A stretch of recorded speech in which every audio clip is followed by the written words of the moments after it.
Broadcasting from the business capital of the world, this is the Podcast Business News Network. Welcome back, everybody. Many of us, when we communicate with others, become obsessed with what we're going to say and how we're going to say it.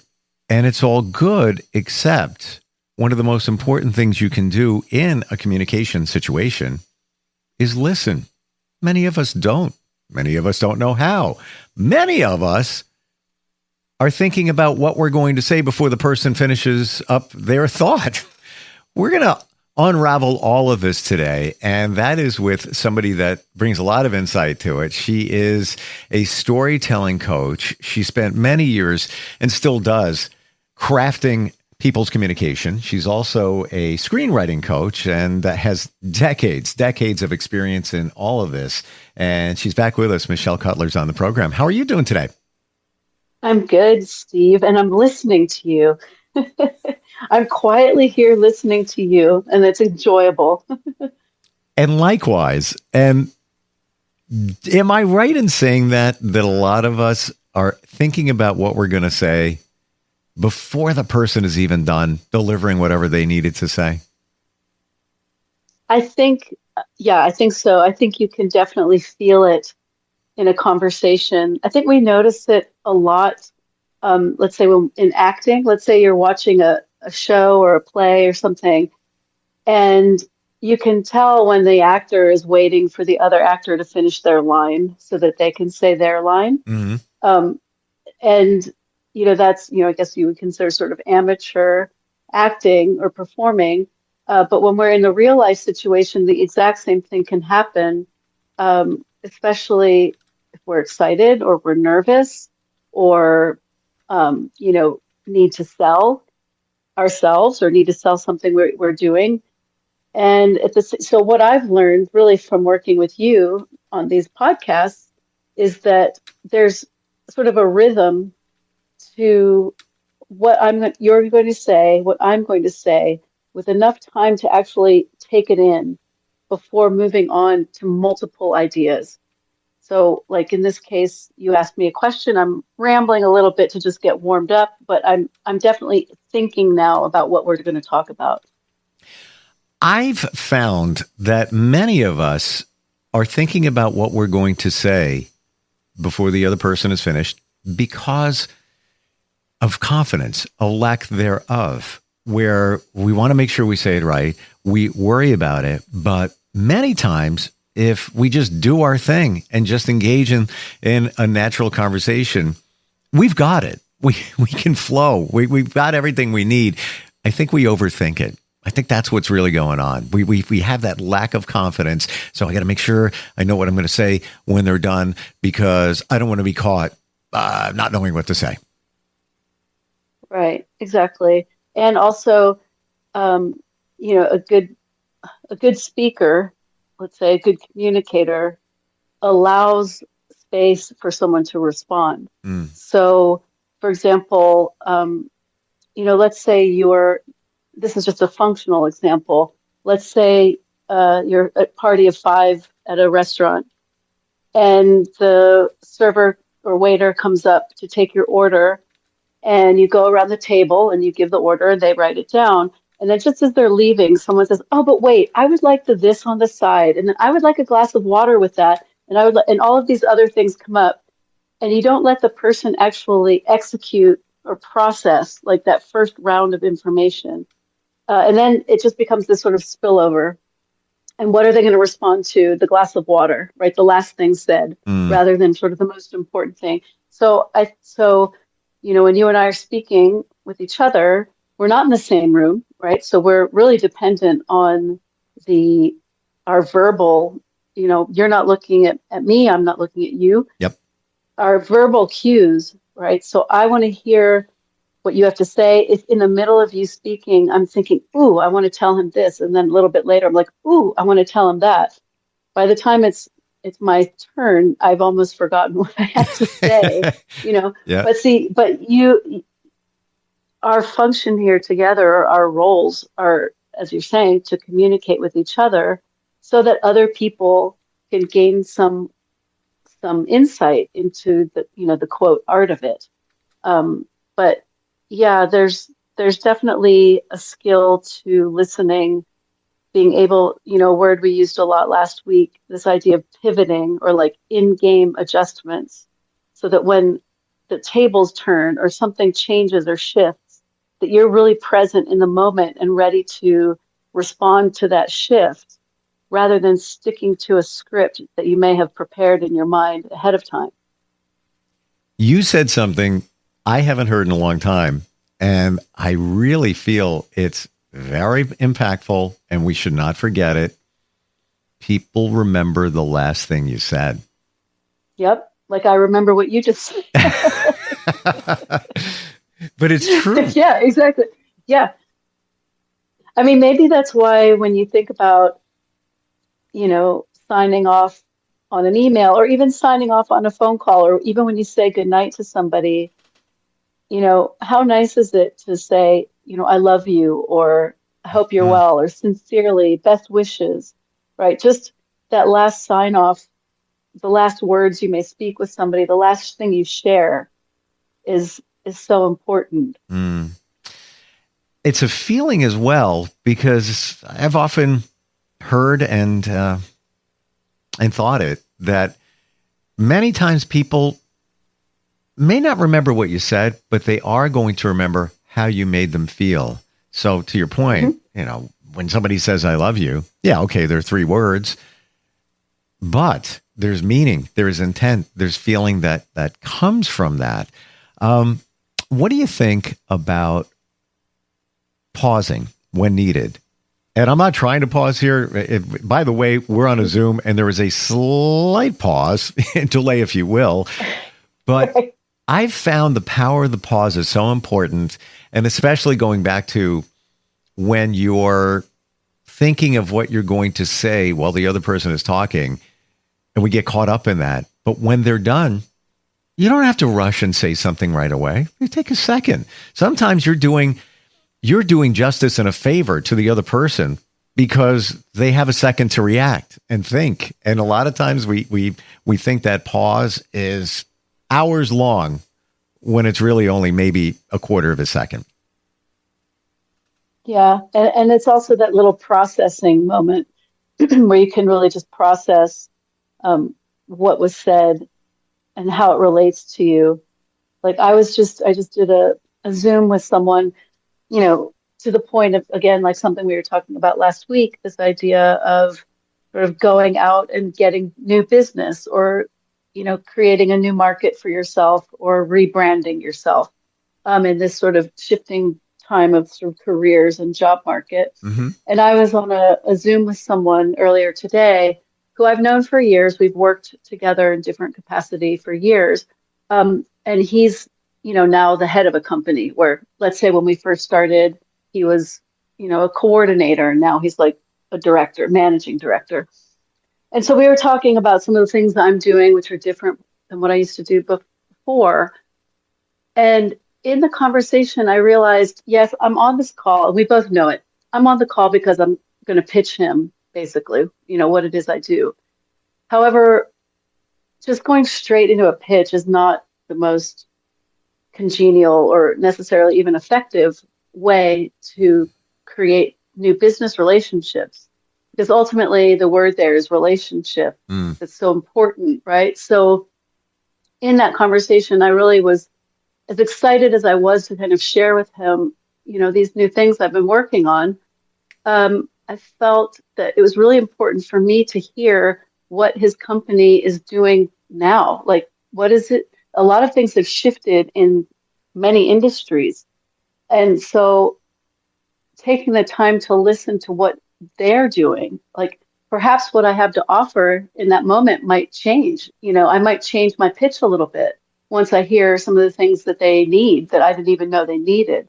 So that art of listening can really work to your advantage when you're out there hustling. So hustling is a good way to put it. Really great point. And I don't do sales, but it's my understanding that people tell you everything they need, they want, what they're about. if you just listen to them. And in my journey, I piloted by this. When you meet somebody new, any situation, if you listen, they will reveal who they are in the very beginning. Everything you need to know about them, it all comes out in the very beginning. Try it next time you meet somebody. I wish I did that back in the day, because things in life might have been a little bit different, direction and all of that, if I just listened and processed what they said in the beginning. Yeah. And yeah, exactly. Especially if you had a surprise, that bit you in the rear. Mm-hmm. You're like, oh my God, why didn't I know? Yeah, And then you roll it back a little bit, and you go, oh, maybe I did know. you did I mean, know. there's definitely something to be said for, first impressions. Yes. Um, and again, a first impression can land well, again, when you're giving it a little bit of space, when you're not jamming it down, somebody's throat. Understandably, nerves are nerves. Yeah. I've done in the past, some pitch moments that were like sitting outside of myself saying, stop talking.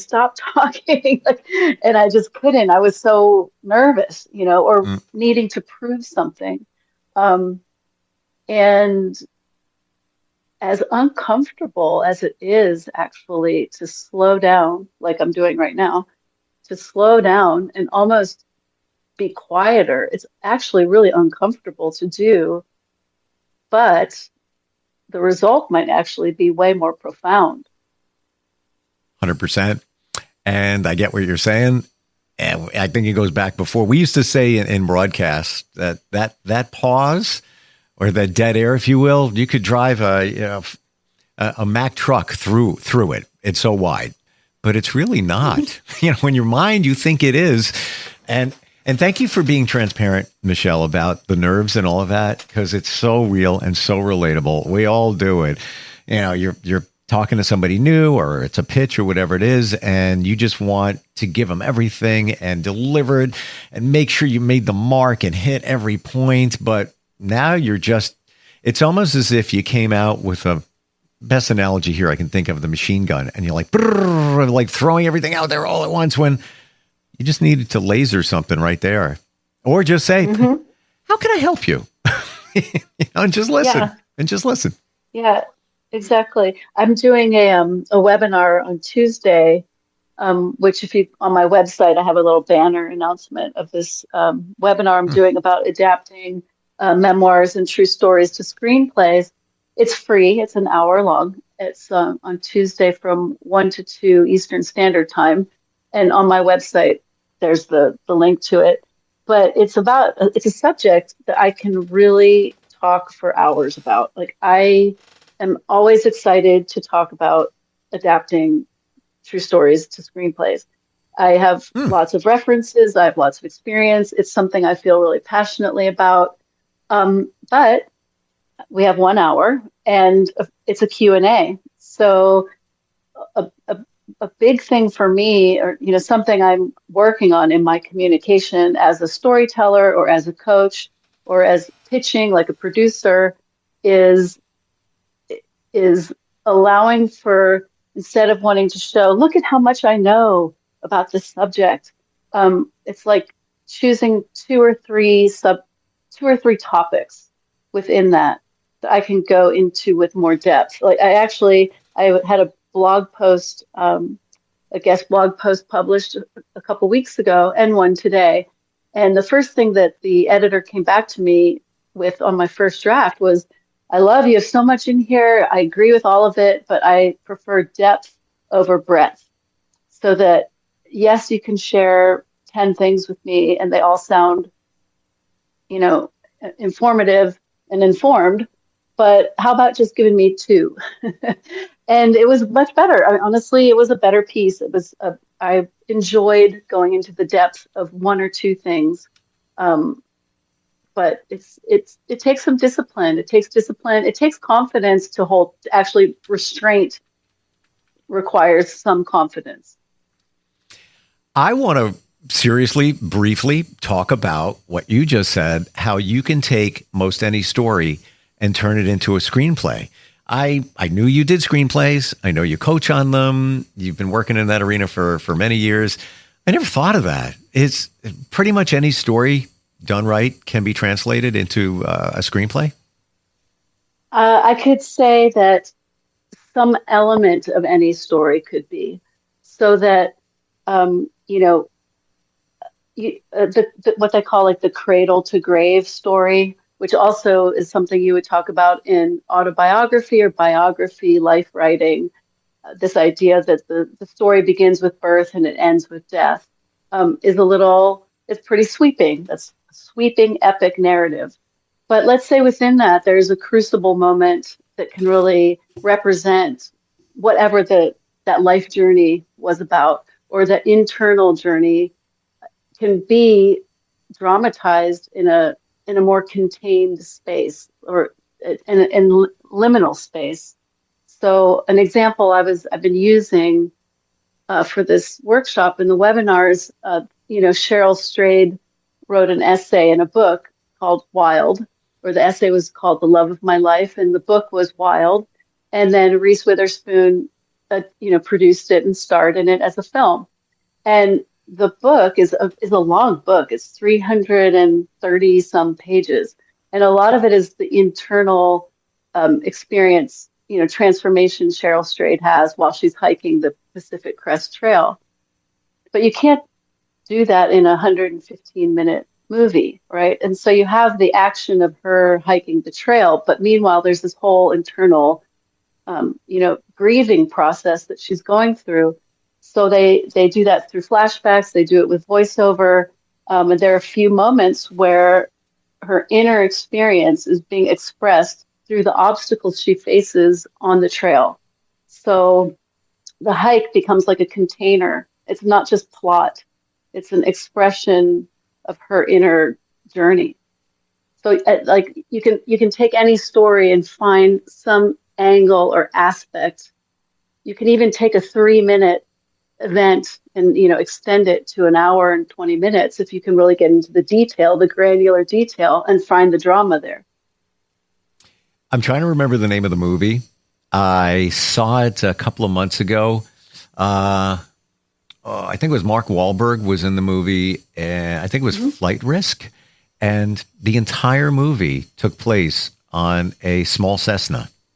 That's it. Mm-hmm. Nothing else. Mm-hmm. And the plane landed in the end, but I was intrigued how that's all it was. There's a film. Well, there was the movie Cellular. I don't know if you remember that, where I think the entire thing happens on a cell phone call. It was sort of earlier in the cell phone age, and there's but there are a lot of films, when you start to pay attention to the way time is managed, you realize what would take 20 pages to describe in a book could be expressed in about 1 minute of screen time through dialogue, gestural movements, because we create the story unfolds as we watch it. And when you're reading, you have a different level of engagement, and you can stop at any time. And also, words create, my imagination of something I read could be very different from your imagination reading the exact same thing. But in a film, we're all seeing the same thing. In that, I'm trying to remember how that film went, but was it always in real time? There's a lot of movies that focus on one subject, a cell phone call. Sometimes we'll foreshadow, sometimes there'll be something after where it's not in the moment the entire time. Was this just in the moment of that cell phone call?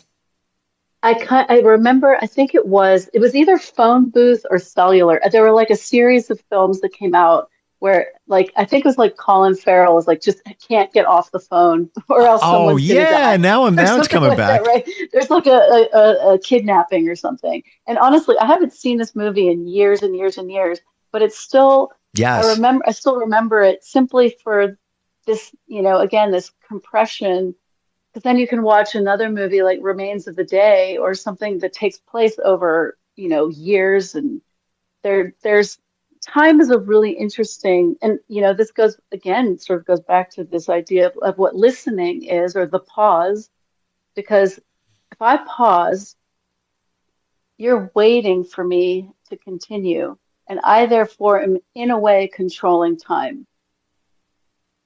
It's almost as if you control a conversation with the pause. Not that you want to be a control freak, but you can steer it in a certain direction. Phone Booth was the movie. I remember there was a sniper that was in a building, exactly. Yeah. Right? Yeah. And Yep. And Cellular had the kidnapping, I believe. yeah. And I think this one is if Colin Farrell hung up, he would be shot. So he had to stay on the phone in the phone booth. Yeah, exactly. Yeah. There was a film that I think it was Francis Ford Coppola did, The Conversation with Gene Hackman, and it's the same idea. He's there. He's a surveillance person. Yep. And a lot of this work, it's just one location and sound design, basically. And, you can create a lot of tension. And of course, that's not, based on a true story. That's not an adaptation of a particularly true story, although we can assume that snipers and people who, listen in on conversations are real. It's a real experience. But, taking a story that is based on truth, like I saw recently this movie called The Iron Claw, I think it was, about this wrestling family. And it blew my mind how much real life. I'm a big fan of nonfiction or dramatization of nonfiction based on real stories. Like I have more trouble with fiction because there are just too many choices. I like nonfiction because you have like a set tools in front of you, and then from there you can work and start to craft a story based on these real items. Either it's an interview or artifacts or archival footage, folklore, oral storytelling. I find it just really illuminating and very human. The human need to tell stories, and telling real stories is, I think, a particularly, it's like a gift. So I want to pivot for just a moment, changing gears. Yeah. But another aspect of the help you offer in terms of coaching for stories. Gina checks in, instantfeedbacksteve@gmail.com. She is from Buffalo. She says, I updated my resume and getting challenged as I'm not sure how to tell my career story. Do you have any advice? Yeah, that's a good one. And I've had to do the same, and I've helped people do the same. And one thing, of course, here's the thing. If your career story spans 20 years, there's one challenge. And if your career story is extremely brief, that's another challenge. So, if I could speak to her, I would ask sort of which one are you dealing with? But I've found that if you have a longer history of working, one thing that's kind of fun to do, but it's a little scary, is to go back to your very first resume you ever made and actually kind of move along from there. So I have folders in my computer since 2001, I think, of my resume. And for each year I updated. So I have 25 years worth of my work history in resumes, and then I can go through and sort of decide which ones are the most relevant to what I'm doing now. How can I reframe them into a contemporary context? But if you have a very short work life, career life, then looking at, again, sort of this depth over breadth idea, where you take the last 2 or 3 jobs and you really break out the roles that you had. Like, what is it that you did? How did it impact, what was the impact? What were the results? What were you responsible for? Who did you work? Did you work in a team? Were you working on your own? Just start to break down the the job responsibilities of what you had. Another thing to do is something I was doing with another client who has to sort of reframe her job, is to look at what the job description is in the first place. Like, what is the job description that's posted of what you did? And start to pull from that. The thing about the career story is that, nowadays in resumes, they don't really care anymore about your story because it's an algorithm that's going through it. So your career story might happen in an interview, or if they ask you to write like a cover letter or something. But if you're just looking at your CV, the CV should really work with language that is directly related to the field that you want to be in or the field that you've been in. And some of that just really comes by doing job searches, like looking at the job you want and then seeing what words are they using and then looking for those same words in your own history. I feel so that you can mirror back. It's a delicate blend, and we're just about out of time, but it seems like in today's technology, you have to find those certain keywords that connect with the position you had and also the one you want. But it seems at the same time, you don't want to just list things. You want to tell the story. Each entry of your career, from, this 10-year span or that 2-year span, down, as we look at the resume, each has to tell a story, but has to use the right words, then has to be brief. That's why you need a coach, because I would be challenged with it as well. I really would. You want to put as much in there to sell yourself, but you don't want to overdo it, but you have to have the right words and you have to tell the right story. And then not only that, you have the challenge of formatting, which honestly, formatting kind of forces you to cut word. I mean, formatting forces you to use brevity because you can't jam everything on the page. You can't really have more than a 2-page resume unless you're like an executive. A 2-page resume, maybe, but the challenge is really to get it in 1 page, and you still have to have your header and your name and your contact information and all of these things in a way that doesn't look like you're trying to jam it all in there. So ultimately, you're really dealing with maybe 200 words. We're going to have to press the pause button right there. Best way, Michelle, to find you. Somebody is wrestling with their resume. They're trying to craft their communication, or they just want to up their game just in terms of how they listen, how they present themselselves. What's the best way to find you? Yeah, on my website, which is www.michellecutler.com, which is MICHELLECUTLER. And there's a contact form there that goes directly to me. I have some workshops coming up, and always love to hear from people. I love working one-on-one with people. So I'm here. There's so many different aspects that you can help somebody with, and right down to one of them is resume writing, as we identified with Gina's email. But I see this in a different light now in talking with you. I've connected friends before you and I met with somebody who writes, quote unquote, writes a resume. Honestly, wasn't a good experience. They can find some words, but they don't tell a story. And that's what you do. And I feel that, especially in today's very impersonal world, we need to find the story. Maybe it needs to be brief. Absolutely. Right?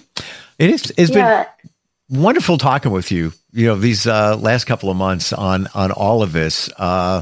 It just, for me, in my career, fortifies the importance of the storytelling and how sometimes we need help in getting that done. I thank you for that. Oh, thank you. I thank you for teaching me how to have a conversation on air. Go ahead. I'm sorry. Yeah, we have a delay on the. No. That's it. That was it. I mean, honestly, the first day I ever spoke with you, I was so nervous, and who knows what I was saying? I have no idea. And now I'm like at a point where I think about what we're going to talk about. I know you're going to ask great questions. I have no, fear, and I'm just really grateful that we've had this time together. Likewise. I really, really mean that. You are amazing at what you do in finding ways to tell a story, better ways to communicate, and looking forward we get a chance in the future to converse again. Sounds good. Thanks so much, Steve. Thanks, Michelle. We'll be right back.